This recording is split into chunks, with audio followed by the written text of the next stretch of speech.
नमस्कार दोस्तों, मैं आपके साथ हूँ रहमान सैफी और आज पहुंचा हूँ काफी दिनों बाद नजफगढ़ जोन में, जो कि दिल्ली नगर निगम का एक बड़ा मजबूत जोन माना जाता है। और दीपक प्याल साहब जैसे फ्रेम पे आप देख रहे हैं मेरे साथ हैं।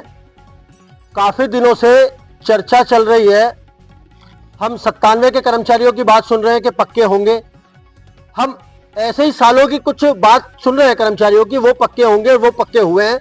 लेकिन सवाल यहां पर यह है, जो कर्मचारी उसके बाद लगे हैं उनके पक्के होने की बात कब होगी और कैसे होगी, यही सवाल लेकर आज मैं प्याल साहब के वहां पहुंचा हूं। और हमारा दूसरा सवाल, जो कि थंबनेल पर आपको नजर भी आ रहा है, कि जो सैकड़ों की संख्या में कर्मचारियों को हटाया गया है, क्या वो साजिश है या वो दिल्ली नगर निगम की साजिश है या किसी और की साजिश है, उसका आज खुलासा हम यहां पर करने जा रहे हैं। प्याल साहब, सवाल जैसा कि ऑफ कैमरा भी मैंने आपको बताया, क्या 97 वाले कर्मचारियों को पक्का होने का हक है या उसके बाद वालों को भी हक है? देखिए, सबसे पहले मैं सैफी साहब आपके चैनल का शुक्रिया अदा करूंगा कि समय समय पर आप मजदूरों की आवाज़ को उठाते हैं और इस हद तक उठाते हैं कि उनको इंसाफ मिलता है।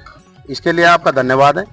और जैसा कि भी आपने पूछा कि 97 के जो कर्मचारी, सिर्फ उन्हीं को पक्का होने का अधिकार है या उसके बाद के भी जो कर्मचारी है उनको पक्का होने का अधिकार है? पक्का होने का अधिकार हर उस कर्मचारी को है जो निगम में कार्यरत है, जो काम कर रहा है, उसको पक्का होने का संपूर्ण अधिकार है। और जैसा कि आप अभी बात कर रहे थे कि 97 का जो बैच अधिकार तो है, लेकिन इतने सारे यूनियन नेताओं के होते हुए अधिकार क्यों नहीं मिल पा रहा? ये दुर्भाग्य रहा है नगर निगम का कि नगर निगम के अंदर कम से कम तो 200 से ज्यादा यूनियन बन चुकी हैं। कुछ सामाजिक संगठन इकट्ठे हो चुके हैं, कुछ एनजीओ इकट्ठी हो चुकी हैं, जो आपस में ही तकरार में उलझी हुई हैं। कोई किसी के गुनाह सामने ला रहा है, कोई किसी को सच्चा बता रहा है, कोई किसी को झूठा बता रहा है।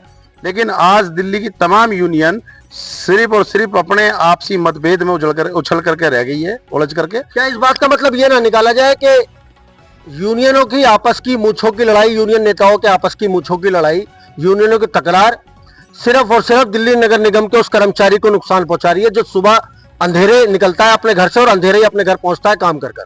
जी बिल्कुल, ये 100% सत्य बात है कि आज उसी कर्मचारी को नुकसान पहुंच रहा है यूनियनों के आपसी मतभेद के कारण। कि जो यूनियन के साथ जुड़ता है कर्मचारी, यूनियन किससे चलती है? कर्मचारी से। और कर्मचारी का कोई काम हो नहीं रहा, ना कर्मचारी को समय अनुसार पक्का किया जा रहा है, ना कर्मचारी को समय अनुसार एरियर दिया जा रहा है, ना कर्मचारी का कोई जो रिटायरमेंट बेनिफिट है ना वो दिया जा रहा है, कुछ नहीं दिया जा रहा। लेकिन फिर भी हमारे यूनियन के जो लोग हैं, मैं उसमें खुद को भी कहता हूं, मैं औरों को भी कहता हूं, सब सिर्फ वंदे मातरम करते हैं और वंदे मातरम में ही कर्मचारी को गुमराह कर देते हैं। आज कर्मचारियों के हक और अधिकार की जो लूट इस निगम के अंदर की जा रही है, निगम एक भ्रष्टाचार का मुख्य अड्डा बन चुका है। बिल्कुल बिल्कुल। आप निगम में जोन से लेकर के और हेडक्वार्टर इस तरह भ्रष्टाचार कर कौन रहा है, कौन इसका जिम्मेदार है? इसके जिम्मेदार सबसे पहले हमारे कर्मचारी हैं, क्योंकि वो भ्रष्टाचार के जिम्मेदार कर्मचारी कैसे हुए? वो खुद जाते हैं, किसी भी यूनियन लीडर को पकड़ेंगे, हमारा पक्के का काम करा दे, हमारे कच्चे का काम करा दे, ये करा दे, वो करा दे, उससे पैसे ले लेने हैं। हमारा ये काम है। मैं खुद एक यूनियन लीडर हूँ और मैं इस बात को कहता हूँ, सरेआम कहता हूँ कि हमारे नेता भ्रष्ट हैं और अधिकारियों से मिलकर साठगांठ करके काम करते हैं। आज एक जो सरकारी तंत्र है हमारा, उसके अंदर ये सरकारी गुलाम बन के रह गई है यूनियन। क्योंकि यूनियन ना तो ये चाहती कि कर्मचारी पक्का हो, ना कर्मचारियों के लिए आवाज उठाना है। अभी आपने देखा होगा, अभी 28 तारीख को एक ऑर्डर पारित हुआ निगम के द्वारा, उसमें लिखा गया, 28 तारीख का ऑर्डर था, उसमें लिखा गया कि 2006 तक के कर्मचारी जो डेली वेजर कर्मचारी है उनको हम पक्का करने जा रहे हैं, और 2020 तक का जो डेथ केस का कर्मचारी, हमारा कोरोना के आधार पर लगा हुआ कर्मचारी है, उसको हम पक्का करने जा रहे हैं।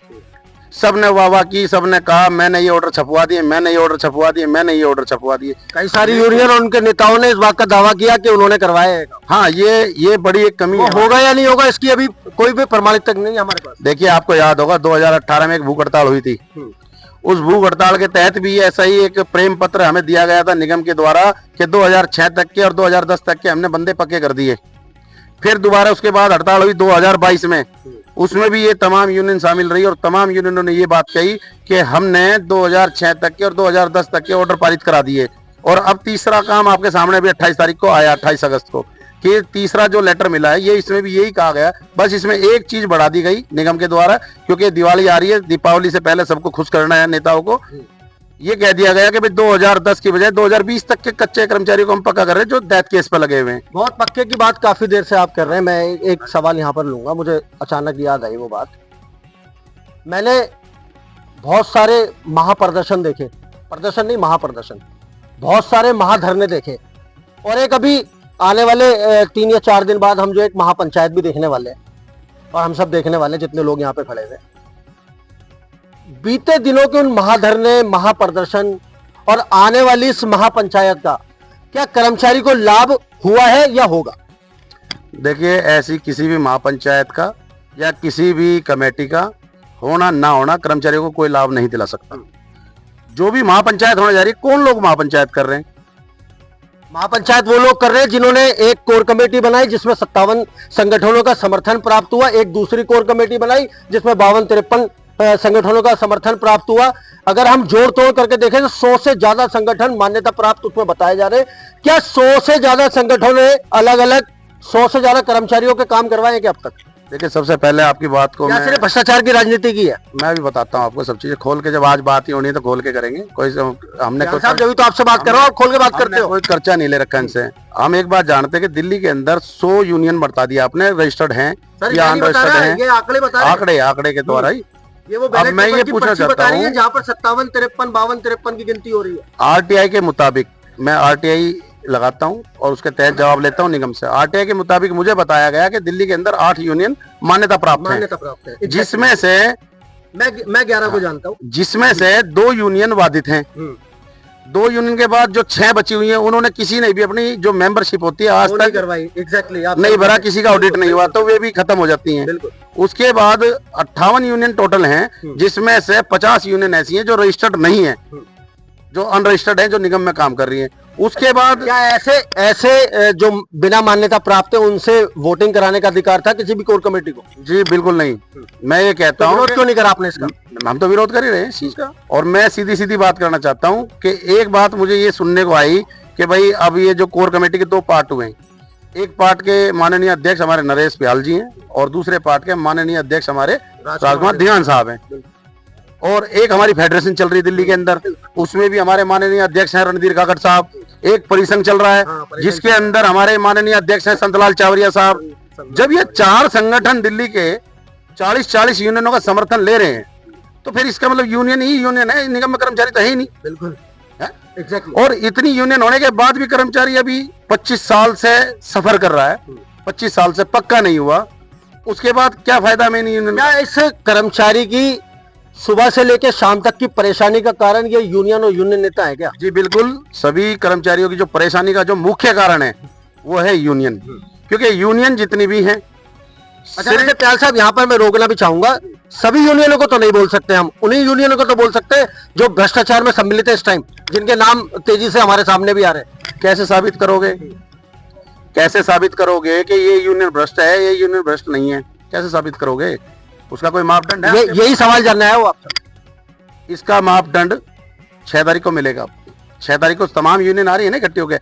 मैं इस आपके चैनल के माध्यम से ये रिक्वेस्ट करना चाहता हूँ तमाम दिल्ली के संगठनों से, चाहे वो सामाजिक संगठन है, चाहे वो एनजीओ हैं, चाहे वो हमारे यूनियन के ट्रेड यूनियन जितनी भी हैं, सब आओ ना 6 तारीख को।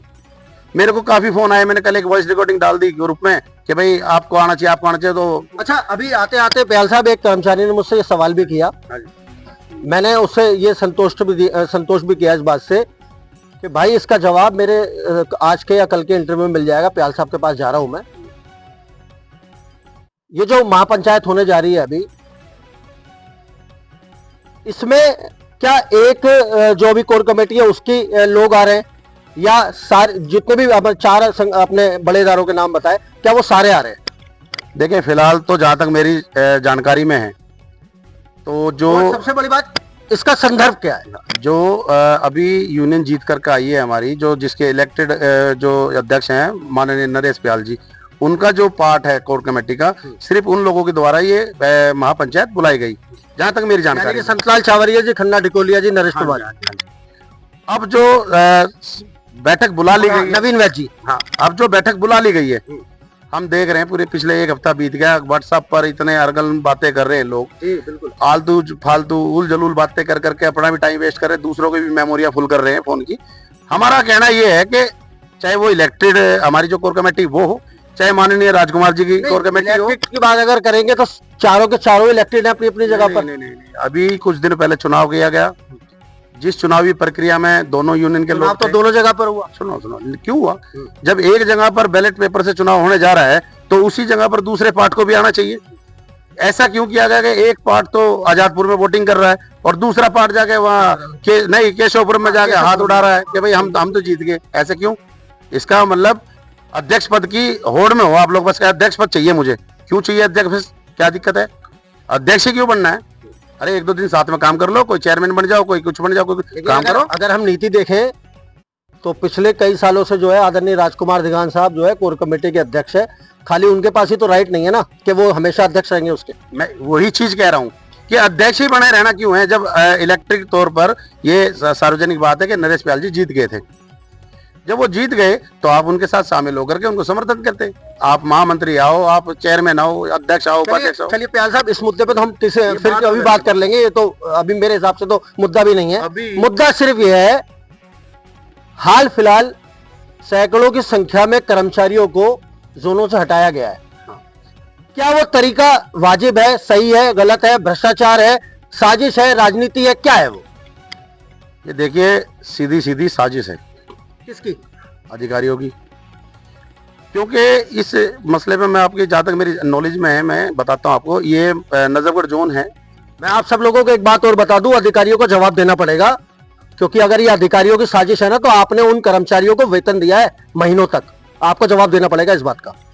ये नजफगढ़ जोन है और यहीं से लगभग, जहां तक मेरे को आंकड़ा पता है कि 360 कर्मचारी बताए जा रहे हैं। 368 कर्मचारी मेरे को यहाँ पर बताए जा रहे हैं। चलो मैं मान लेता हूँ कुछ कर्मचारी ऐसे हो सकते हैं जो इधर उधर से किसी ने, नेता ने या किसी अधिकारी ने अपने लगा ली हो। अरे तो सवाल तो प्याल साहब यही है ना, कैसे लगा दिए, कैसे निगम ने कैसे अप्रूव कर दिए? बात पा रहा हूँ, आपने वो कर्मचारी लगाए, 9 साल उनको वेतन दिया, लेकिन 9 साल के अंदर ना तो किसी यूनियन वाले को ये ख्याल आया, ना किसी अधिकारी को ये ख्याल आया, ना हेडक्वार्टर में किसी को ये ख्याल आया कि इनकी आईडी मिसमैच है। और मिसमैच है तो उसका कारण क्या है? सिर्फ यही मसला है। ख्याल अधिकारी को नहीं आया, ये यूनियन के भ्रष्ट नेताओं को आया। ना तो यूनियन को आया और ना ही ये ख्याल निगम के प्रशासन। यहाँ पे मैं आपको क्रॉस चेक करूंगा। मुझे जितना मालूम हुआ है या जितनी मेरी जानकारी है, या तो सारे कर्मचारी ऑफ कैमरे के पीछे भी खड़े हैं, वो बोल सकते हैं बीच में भी इस बात को, अधिकारियों को ख्याल नहीं आया। इसका तो प्रमाण यह है क्योंकि सालों तक उनको तनख्वाह मिली है। ठीक है जी। ख्याल आया है उन नेताओं की मूंछों की लड़ाई की वजह से कि ये वैसे कर्मचारी हैं या ऐसे कर्मचारी हैं या कैसे कर्मचारी हैं। ये मैं ये जानना चाहता हूँ बेसिकली आपसे। देखिए, आपस में एक दूसरे की कंप्लेंट करना, मेरे 2 आदमी लग रहे हैं, तेरे 4 क्यों लगे, मेरे 2 लग रहे हैं, तेरे 5 क्यों लगे। इस कारण ये बेचारे 360 कर्मचारी हैं, 68 कर्मचारी हैं, इनका भविष्य गर्क में डाल दिया गया। आज मेरे से उनके संपर्क होते हैं, मेरे को खूब उनके कॉल आ रहे हैं, बात हो रही है, और 7 तारीख 8 तारीख में मेरे से वो मीटिंग करने भी आ रहे हैं। मैं ये जानना चाहता हूं कि जिन कर्मचारियों को 9 साल वेतन निगम ने दिया, क्या जब उनकी बायोमेट्रिक आईडी नंबर जो थी वो आपने चेक नहीं की थी, या जो उनके पेपर थे वो चेक नहीं किए थे लगाते टाइम जब ज्वाइनिंग करी आपने? 9 साल का मतलब एक बहुत बड़ा पीरियड होता है। इसका मतलब ये भ्रष्टाचार सारा अधिकारियों के द्वारा किया गया और उसमें कुछ चुनिंदा नेता भी शामिल रहे। बिल्कुल। और बहुत जल्द उन नेताओं के भी नाम सामने आएंगे जिन नेताओं ने इस काम में अपना हस्तक्षेप करा और उन लोगों के साथ हरकत करी। आज ये कहते हैं हमारे को बायोमेट्रिक आईडी नंबर मिसमैच है। भाई ये किसकी कमी है? कर्मचारी ने बायोमेट्रिक जनरेट नहीं किया, कर्मचारी के घर वालों ने जनरेट नहीं किया, तो जनरेट किया किसने? निगम प्रशासन के अधिकारियों ने किया, जो यहाँ निगम में बैठे हैं, चाहे जोन लेवल पे बैठे हैं, चाहे हेडक्वार्टर लेवल पे बैठे, उन्होंने तो बनाया है। मेरा जो ये देखिए, मेरा ये ड्यूटी आई कार्ड है, मेरा बायोमेट्रिक आई नंबर इसमें दिखाई दे रहा है। बिल्कुल बिल्कुल। तो मेरा ये नंबर है, किसने किया? मैं तो खुद उन्होंने नहीं लिखा, ये तो अधिकारियों ने दिया ना मुझको, जब से ही मेरा ये चल रहा है। तो इसी तरह से जो कर्मचारी लगाए गए, उनका जो बायोमेट्रिक आईडी नंबर था वो किसने बनाए? ये सबसे पहला सवाल आया। एक प्याल साहब, एक सवाल मुझे यहाँ पर ध्यान आ रहा है, मैं पूछूंगा जरूर आपसे। जब इस बात की लड़ाई चल रही है, कि मैं, जैसे आपने भी बताया अभी कि 2 आदमी मेरे, 2 आदमी, 4 आदमी तेरे, 5 आदमी उसके, जब एक यूनियन नेता के पास इतनी पावर है कि वो एक साधारण से व्यक्ति को निगम में ज्वाइन करवाकर कर्मचारी बना सकता है, वो उसकी एक मांग डिमांड पूरी क्यों नहीं करवा पा रहा? सवाल यहाँ पर ये है। देखिए, ये अब यूनियन नेताओं के हाथ से बाहर बात निकल चुकी है। ये अब स्टैंडिंग कमेटी के पास जाने वाला मसला, कमिश्नर के ऑन टेबल ये फाइल पड़ी हुई है। सिस्टम ये है कि आप लोगों ने जब वो 368 कर्मचारी जो भी हमारे परिवार के बच्चे हैं, वो लोग हमारे अपने ही हैं, उनके लिए आवाज उठानी चाहिए। होने में क्या दिक्कत है आप लोगों को? कोई दिक्कत नहीं होनी चाहिए। एक होकर बैठ जाओ आप लोग, नहीं बैठते। बैठेंगे तो कोई मूछ वाली लड़ाई है, पकड़ी मेरे सर बननी चाहिए। ये मूछ की लड़ाई है या पैसों की लड़ाई है? ये पैसे और मूछ की लड़ाई है। पैसे भी ले रखे हैं, जब हमने किसी को नौकरी लगवाया तो हम 2 पैसे हम भी ले रहे हैं ना उनसे, तो इसी तरह से पैसे का भी सवाल है। एक सवाल पीछे से आ रहा है, आपसे पूछूंगा जरूर। क्या पूछना चाहते हैं बताइए, इधर आके बताइए। आओ ना, बोलो। बताओ सवाल बताओ। सर, जितने भी जवाब आप प्याल साहब सुनो, देंगे। जितने भी प्रश्न आप पूछ रहे थे उन सारे प्रश्नों के उत्तर मैं दे सकता हूँ। पहला प्रश्न ये है, आगे जो 96-98 का जो बैच है वो 1-1-2000 इधर आके वो 1-1-2004 से पक्के माने गए, 14 में पक्के हुए। मैं कहता हूँ उस टाइम जो लिस्ट बनी 96-98 की पक्के होने की, 96-98 की जो पक्के होने की जो लिस्ट बनी, वह लिस्ट का जो भी पैमाना रहा, जो भी सूची रही, उस सूची के अनुसार मैं ये दावा कर सकता हूँ कि 90% कर्मचारी उस लिस्ट के अकॉर्डिंग पक्का हो चुका था वर्ष 2014 में। एक 10% कर्मचारी बचा जो पेंडिंग रह गया। मैं कहता हूँ 10% कर्मचारी को पक्का होने में 2 महीने लग जाए, 6 महीने लग जाए, साल लग जाए। वो बैच मैं कहता हूँ 2015 में कंप्लीट हो जाना चाहिए था, लेकिन जोन के 25 आ गया। मैं कहता हूँ वार्ड से लेके और जोन तक कर्मचारी का प्रॉपर डाटा नहीं है, और कौन कर्मचारी कब का लगा उड़ रहे। वैसे प्याल साहब, एक आपको याद होगा भी 1.5-2 साल पहले यही बात मैंने आपसे पूछी भी थी, मुझे याद आ गई ये बात। आप इसे जी आप बताइए, सवाल बताइए आप। सबसे पहले मैं आपके चैनल का धन्यवाद करता हूं सेपी साहब के आज आपने नजफगढ़ जोन का जो संज्ञान लिया, मैं आपका बहुत बहुत शुक्रिया करता हूं इसके अंदर। और दूसरा जो आपने भी एक मुद्दा बताया 368 का, मैं बताना चाहूंगा 368 जो कर्मचारी है ना, सही मायने में 368 है ही नहीं, क्योंकि यहाँ पे जो जितने भी कर्मचारी सामने आए ना, हमेशा वो करीबन कभी 70, कभी 80, कभी 100, कभी 120।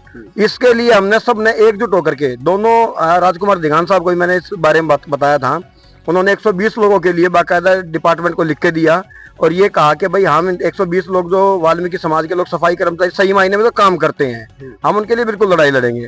लेकिन जब इसमें स्टडी करके देखा 368 में स्टडी करके देखा, तो सबसे बड़ी बात क्या सामने निकल के आई कि जो लोग 9 साल या 7 साल पहले लगे हैं वो पक्के की लिस्ट में जा रहे हैं, वो पक्का होने के लिए जा रहे हैं। सही मायने में भ्रष्टाचार में इतना लिप्त हो चुका है डिपार्टमेंट। प्याल साहब, ये तो बिल्कुल सच्चाई विषय, मुझे भी ऐसी जानकारी मिली। मैं बताता हूँ तो यही है, क्योंकि सही मायने में आज जो 368 का मुद्दा उठाया जाता है, 368 का मुद्दा क्यों उठाया जाता है, उसमें छोटा सा एक आप स्टडी करोगे ना, तो करीबन जो है 355 की लिस्ट है नजफगढ़ जोन से पक्के होने वाली, उसमें आप एक बार छानबीन करके देख लीजिए, 368 में से कम आपको 50% आदमी नकली दिखाई देगा। मुझे ऐसा लगता है कि आपका जानकारी छानबीन वाली है और आप सही जानकारी दे रहे हो। मेरी भी यही जानकारी जो आप बता रहे हैं। हाँ जी, और इसमें सर एक चीज और बताना चाहूंगा मैं, आज जो सफाई कर्मचारी जो त्राई कर रहा है, जो डेली वेजर कर्मचारी है, तो सही मायने में तो नौकरी करता है, आज वो मेरे हिसाब से जिसके बच्चे बड़े बड़े हो चुके हैं, समझदार हो चुके हैं, वो लोग तरसते हैं कि हमारा पक्का नंबर आओगा और हम लोग पक्के हो जाएं। लेकिन डिपार्टमेंट एक इस किस्म का एक मायाजाल बिछा दिया कि बाहर से उठा के लेके आएगा। मान लो पोस्टें क्रिएट की जाती हैं एलोकेशन के हिसाब से, हर बार जो हर साल जितनी पोस्टें क्रिएट की जाती है उतने ही लोगों को उस पोस्टों पे पक्का किया जाता है। लेकिन यहाँ पर क्या चल रहा है कि जितनी मान लो 50 अगर जो पोस्टें क्रिएट होगी साल की, तो साल में 50 आदमी बाहर से लगाया जाएगा फर्जी और उसको पक्का करा दिया जाता है। तो जेन्युइन कर्मचारी कैसे पक्का होगा? जेन्युइन कर्मचारी आज भी बेचारा पिस रहा है। और जैसे कि मैं आपको बताना चाहूंगा, महिला एक हमारे बीच में खड़ी है। सवाल, क्या नाम है आपका? मेरा नाम विक्रम डिका है। विक्रम भाई, मैं बहुत सीधा सवाल, मेरा सवाल अभी भी अपनी जगह पे खड़ा है। आपकी जानकारी और आपकी बात मैं बिल्कुल एक्सेप्ट करता हूँ, समर्थन करता हूँ इस बात का, लेकिन सवाल वहीं का वहीं खड़ा हुआ है। इस सारे भ्रष्टाचार का जिम्मेदार कौन है? प्रशासन। इस सभी भ्रष्टाचार का कोई जिम्मेदार है तो प्रशासन, निगम प्रशासन की जो भ्रष्टाचार। निगम ने अकेले भ्रष्टाचार कर दिया? नहीं हो सकता, इनके कुछ दाएं बाएं आदमी भी होंगे, मैं ये नहीं कहता, लेकिन इनमें छानबीन करनी चाहिए। जो भी दाएं बाएं आदमी यूनियन नेताओं की शक्ल में नहीं हो सकते हैं। अगर तो इस किस्म का जो भी आदमी दिखाई दे तो मैं तो कहता हूँ उसके खिलाफ कार्रवाई होनी चाहिए, बस।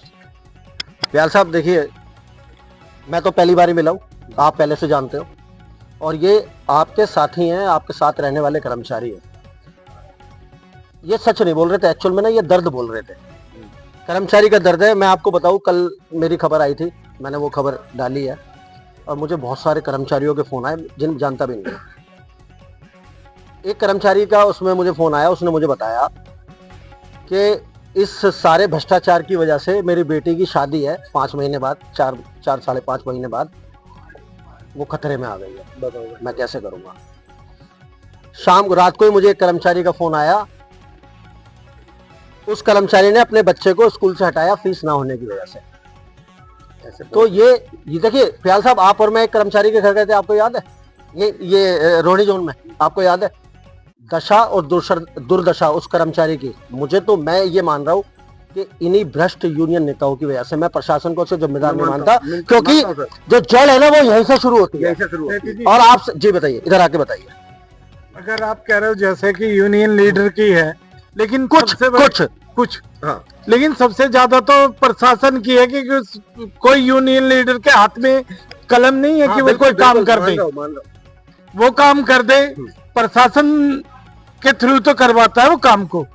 अगर प्रशासन सही हो और प्रशासन अगर ये गलती ना कर रहे हो तो कोई यूनियन लीडर कोई कुछ भी नहीं कर सकता। आज इस बात को खत्म करते हुए जी बताइए।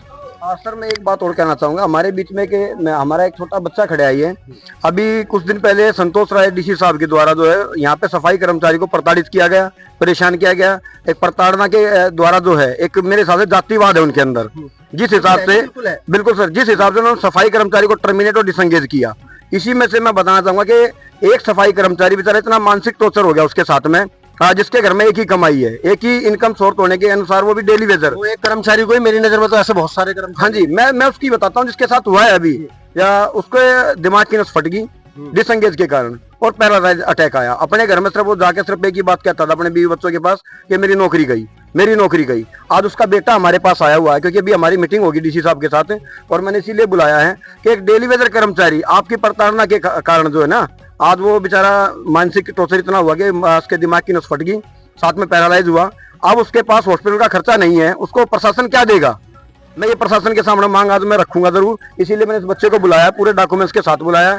इसका पिताजी आज भी बेड रेस्ट पे है। अब जिसके घर में एक सैलरी थी वही बेचारा खाट में पड़ गया, तो अब बगैर सैलरी उसका घर कैसे चलेगा? यार साहब कुछ कहना चाहेंगे इस बात पर? बिल्कुल कहना चाहूँगा। ये मसला जो भाई साहब ने बताया, इससे पहले भी ऐसे मसले कहीं सामने आ चुके हैं, और इस तरह के मसलों में जो कच्चे कर्मचारी ना, वो हाँ, जो कच्चे कर्मचारी हैं उनके लिए कोई बेनिफिट देने के लिए या कोई ऐसी योजना निगम के पास नहीं है, और ये दुर्भाग्य है हमारा। और ना ऐसी कोई पॉलिसी आज तक हम तैयार करा पाए, ये सबसे बड़ा दुर्भाग्य है हमारा। और अभी जिस तरह से आप चर्चा में थे, और भाई साहब ने बताया, महेंद्र जटीकरा साहब ने भी हमारे, कि जितने भी ये काम होते हैं और निगम का फॉल्ट है और निगम यही करवा रहा अधिकारी, लेकिन यूनियन क्यों बनाई जाती है, मेरा ये सवाल। मैं तो सवाल ही यही लेके आया हूँ। ठीक है, मैं यूनियन क्यों बनाई जाती है, कर्मचारी को यूनियन क्यों बनाई गई, क्यों इकट्ठा हुई, क्यों कर्मचारी उसका मेंबर बना, और कर्मचारी के आवाजों को भाई पहले बोलता था मैं ये कर्मचारी। देखिए दोस्तों, बहुत शर्म की बात है, और इस निगम प्रशासन के उन भ्रष्ट अधिकारियों के लिए, अगर वो ये देख सकते हैं ना, वो ये बात देख ले कि उनकी वजह से ये हाल है। मैं इस पर एक पूरी खबर करूंगा और इनसे जाके मिलूंगा भी, आपको मैं बहुत जल्द ये पूरा दिखाऊंगा भी, और इनके परिवार से ही बात करूंगा कि ये कैसे हुआ है, उसका जिम्मेदार कौन है। जी, तो जैसा कि आप कह रहे थे अभी, और मैं बता रहा था आपको कि यूनियन बनाने का जो सिस्टम बनाया हमारे निगम में, हमारे नेताओं ने दिया, ये धरोहर है हमारी कि हमारे को अपनी आवाज उठाने के लिए एक संगठन की जरूरत पड़ती है, और उस संगठन को मिलजुल करके बना भी लेते हैं। लेकिन वो संगठन होते हुए भी इस तरह की प्रताड़ना हमारे साथ निगम कर जाता है। भाई यूनियन बनाई है, इसलिए बनाई है अधिकारों को बचाने के लिए, लेकिन अधिकार बच नहीं रहे, तो क्या फायदा उस यूनियन का जिसमें हम अपने अधिकार को नहीं बचा पा रहे? उसका फायदा क्या है? मेरा आने वाले दिन की 6 अगस्त की जो महापंचायत है, उससे कुछ फायदा मिलेगा कर्मचारियों को? देखिए, मैंने पहले भी कहा था और आज फिर कह रहा हूं, इस तरह की कितनी भी पंचायतें कर लो, कितने भी कुछ कर लो, फायदा कुछ होना नहीं है कर्मचारी का, जब तक कर्मचारी की एक आवाज बन करके सभी यूनियन नहीं उठाएगी। क्या दिल्ली के अंदर आरटीआई का मेरा वो है जवाब, कम से कम 5500 नेता हैं दिल्ली के अंदर।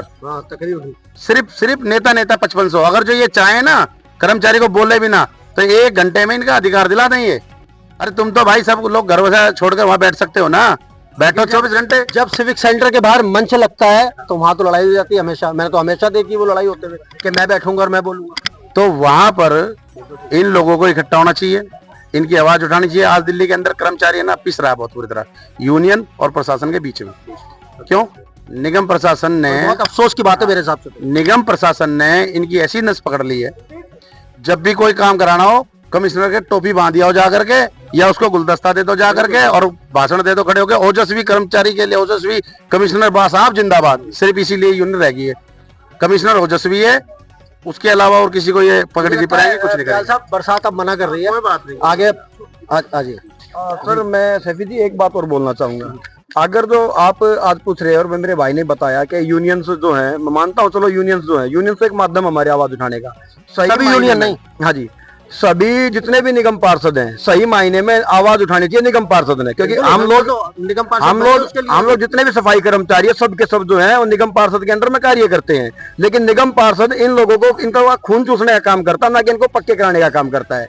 क्योंकि आज तक क्या हुआ है, निगम पार्षद अपने एरिया के जो SI ASI होते हैं उनको सिर्फ यही बोलते हैं कि भाई अपना यहाँ कितने कर्मचारी हैं, सबसे 8-8 10-10 हजार रुपए लेगा, किसी से 2,000 रुपए लेगा, बस आपने 2-8-10 लाख रुपए इकट्ठे करके और मेरे को दे जा, ठीक है, ये चलता है सर। अगर वो सही मायने में निगम प्रशासन या निगम पार्षद अपनी जगह सही कार्य करें तो ये लोग कदे के पक्के हो जाते हैं सर, बहुत पहले के। कर्मचारी क्यों पक्के नहीं हो रहे और अब आगे कर्मचारियों का भविष्य क्या होगा और किसके हाथों में होगा, उसका खुलासा बहुत जल्दी। प्याल साहब आखिरी में कुछ कहना चाहते हैं? जो कर्मचारी आज पक्के नहीं हो रहे, देखो मैं ना किसी भी यूनियन के मिथ्या तो करता नहीं हूं, लेकिन मेरा दिमाग जब खराब हो जाता है तो मेरे को यूनियन की मिथ्या ही करनी पड़ती है, जब जाके ये ठीक होते हैं। आज तक किसी भी कर्मचारी के लिए किसी भी यूनियन ने निगम के कमिश्नर को ये नहीं चेताया कि जो पॉलिसी आप बनाए बैठे हो, जो 1978 में पॉलिसी बनी, उसको लेकर के आज तक आप चल रहे हो और उस पॉलिसी को किसी ने भी चैलेंज नहीं किया।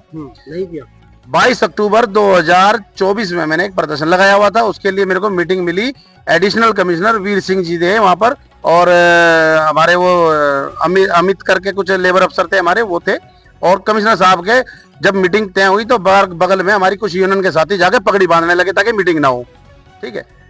उनसे हमने बात करी, भाई हमारा जो कर्मचारी है, कायदे में हमारा कर्मचारी जिस दिन से लगा है उस दिन से उसको 5 साल हो गए लगे हुए, तो उसको तत्काल प्रभाव से पक्का करो और उसका जो भी बकाया एरियर बनता है वो फर्स्ट डेट ऑफ ज्वाइनिंग से मिलना चाहिए। लेकिन नहीं, उन्होंने कहा भाई हम तो फेज मैनर पॉलिसी के हिसाब से करेंगे, 2 साल में एक बैच उठाएंगे। 2 साल में बैच उठता है, वो 2 साल में फिर वो 5 साल 10 साल वो बैच चलता रहता है। अभी आपने देखा होगा 98 से 2000 का बैच चल रहा है, उससे आगे बढ़ने में भी 3 साल लगेंगे। नई लॉलीपॉप निगम ने पकड़ा दिया 2006 2020, चलो मौज लो। तो जब तक हम ऐसे रहेंगे ना गुमराही, हम एक सटीक आवाज की नहीं करते। हर वार्ड में, किसी भी वार्ड में जाओ, अभी भाई साहब बता रहे थे निगम पार्षद के लिए, आज बीजेपी सरकार जो निगम में भी है और दिल्ली में भी है, दोनों जगह शोषण हो रहा है कर्मचारियों का। वो कैसे हो रहा है? निगम में तो निगम पार्षद कर रहे हैं, तमाम पार्षद महीने के 1 से 1.5 लाख रुपए लेते हैं, तमाम SI JE। इस मुद्दे पर बाद में बात करेंगे, लेकिन अभी बारिश मना कर रही है और शायद इंटरव्यू बहुत बड़ा हो गया है, इस बारे में हम बाद में फिर किसी दिन बात करेंगे। तो दोस्तों ये थी वो सच्चाई के कर्मचारी पक्के कैसे होंगे और जो हो रहे हैं वो कैसे हो रहे हैं और जो नहीं हो रहे उनका भविष्य क्या होगा, इस पर हम लगातार चर्चा में बने रहेंगे सारे यूनियन नेताओं के साथ और यूनियनों के साथ। बने रहिए हमारे साथ, मिलते हैं आपसे अगली खबर में। जब तक के लिए जय हिंद, जय भारत, जय संविधान।